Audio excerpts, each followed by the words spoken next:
we have a senior advocate of Nigeria, Oba Maduabuchi, and former commissioner for employment and employment generation and economic empowerment in Rivers State, Leloonu Nwabubasa, joins us remotely. And of course, we have Oba Maduabuchi here, senior advocate of Nigeria, right here with us in the studio. Let me start with you, senior advocate.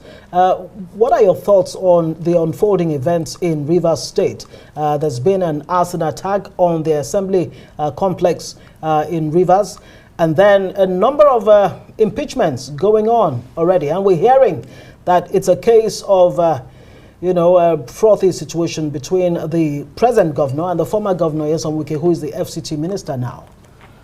Yes, and it's always a pleasure being here. I will bifurcate my answer. One as a lawyer and one as a Nigerian. As a lawyer, Section 188 of the Constitution allows the State House of Assembly to impeach a governor. But it is not the end of the world. That power is not open-ended. Section 188(2)(b) says it must be a gross misconduct in the performance of his office. So before you begin to talk of impeaching a governor or a deputy governor, he must be found to have fallen short of a gross misconduct in the performance of his.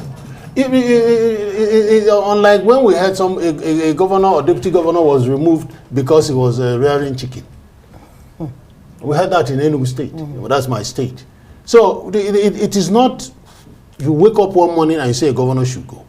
So if they are talking of impeaching Fubara less than 6 months after he assumed office, they should be able to tell the Rivers people, oh, this is what this man did, which the Constitution asked him to do in his office, which he has failed to do, or something has done so badly that they cannot tolerate it, and therefore he must go. You can't impeach a governor because Wike thinks so. Right. Okay, let's actually, we'll come back to the senior advocate. That's some legal interpretation mixed with a little bit of politics. But we go to our guest to speak more on this. That's Leloonu. Let us in on what exactly this is about, speaking of which, Rivers politics.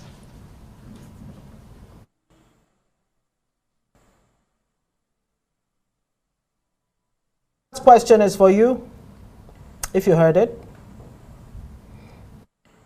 Yes, what did you say, please? Well, I think I want us to get a sense of what exactly this is about in your state of Rivers. Oh, what's happening in Rivers State?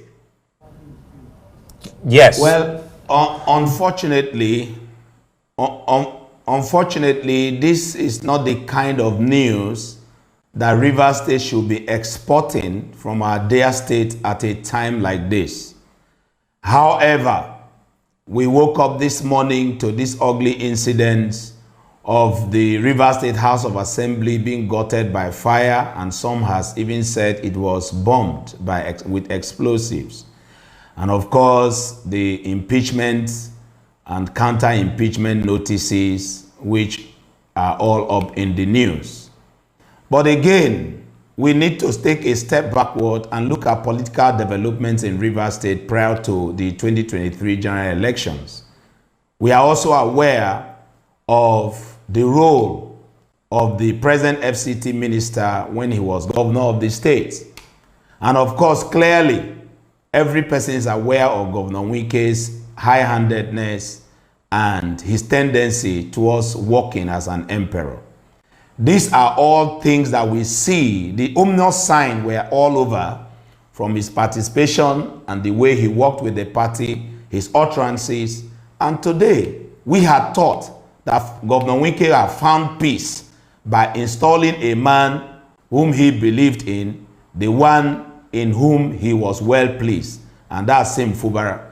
And of course, having believed that, we never saw this coming, that one day the same governor who said he was not going to impose anything on anyone who is supported to be governor, he has turned round against everything that he stood and said to begin to dictate for the new governor. And of course, this is clearly a situation of political intimidation of a young man who you helped to be in power. And so at this point, it is clear whose hand is behind the entire situation in the state. We never saw crisis in Rivers State until the former governor, who is now FCT minister, visited the state over the weekend. And of course, his presence triggered all that you can see today. We as Rivers people, irrespective of our political divide, believe that what is at stake is the soul of Rivers State. It is not about St. Fubara being governor. It is not about anybody. It is about the soul of our dear state. And therefore, I have seen that Rivers people are resolute. I have seen the minds and the reactions of the people standing by the governor, who of course, like our senior advocate has said in the studio, what is the KPI? What are the key performance indices that you are using to say that this man has not performed just in 5 months? It's ridiculous. Clearly ridiculous. This is a case of a marriage that has gone soured because the man who felt he got married, he's trying to impose himself on the one that was married. This is not done in any society. Nigeria has grown beyond this. Rivers State cannot be thrown again into another turmoil. Everybody knew that it was a rivers of blood in the past few months before and after the election. And we thought peace has come. So please, we may want to advise the FCT minister to give peace a chance in Rivers State, to give peace a chance and allow the governor to work to the best of his ability until the people find him wanting in any way or the other, instead of instigating a few loyalists in the assembly to impeach the governor. And to make it very clear, he doesn't have the people, he doesn't have the assembly. Whoever sat and said the purported signatures, they are not true. We have a speaker who has been duly elected and speaking for the House of Assembly of Rivers State. And the Rivers people are happy with him. And the governor has also congratulated him. So I'm surprised when people come that, oh, they've served impeachment notice on the governor, on the president governor. It doesn't make sense. And so clearly, Let's like I've said, yes. This is... Thank you so much. I mean, very well put there. I guess a case of alleged godfatherism going on in Rivers State. But senior advocates, walk us through, I mean, you were talking about the legality or otherwise earlier. Help us understand the legal process really of, 24 removing, out of 32 members of the House of Assembly there, removing or impeaching whoever they've removed. Where exactly did they do that? Since the assembly complex had been gutted by fire anyway. Speak to that and the issue of godfatherism in Nigerian politics and where it's leading Nigeria's democracy to. You see, it is unfortunate. I told you I was going to bifurcate. Right. Now, the State House of Assembly is supposed to protect the wish of the people, right? They represent the people. Everybody has a member representing him in the House of Assembly. Right.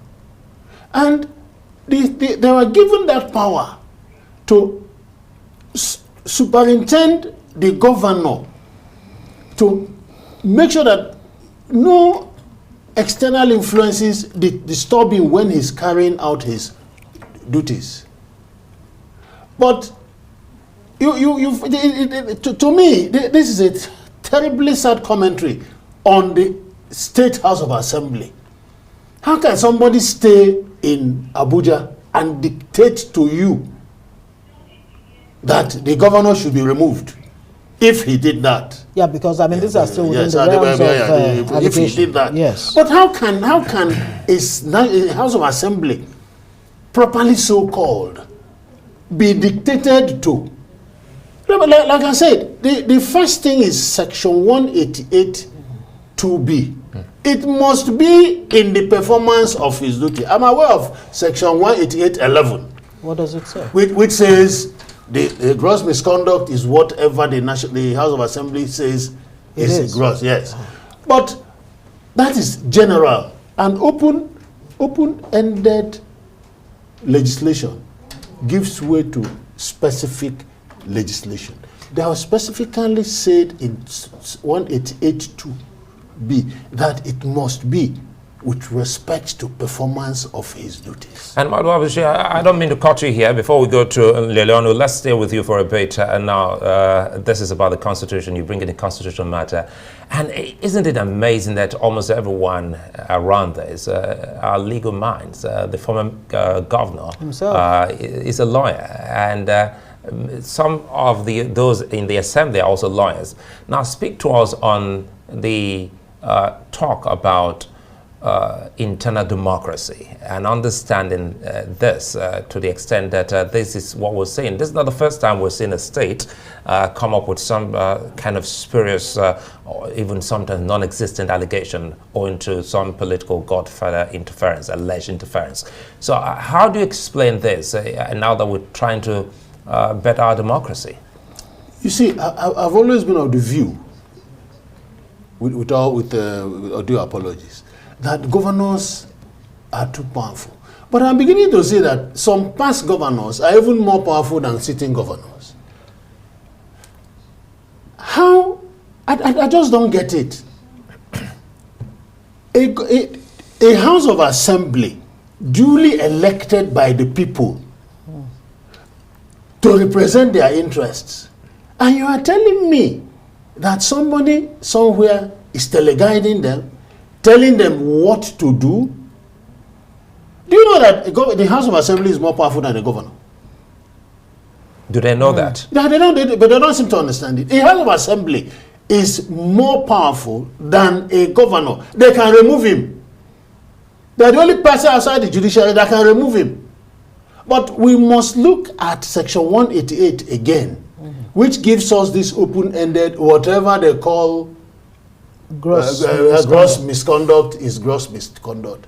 That subsection 11 must go, so that we retain only Section 188.2b, which limits it to performance of his office. Right.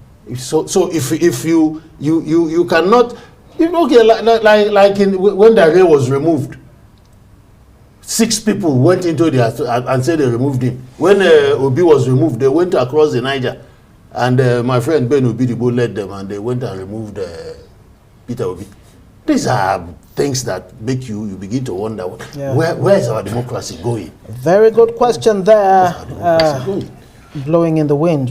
I mean, we'll keep an eye definitely on this unfolding events in Rivers State. Oba Maduabuchi, Senior Advocate of Nigeria, thank you very much for joining us. Leloonu Nwabubasa, former Commissioner for Employment Generation and Economic Empowerment, Rivers State. Thank you both of you for joining us.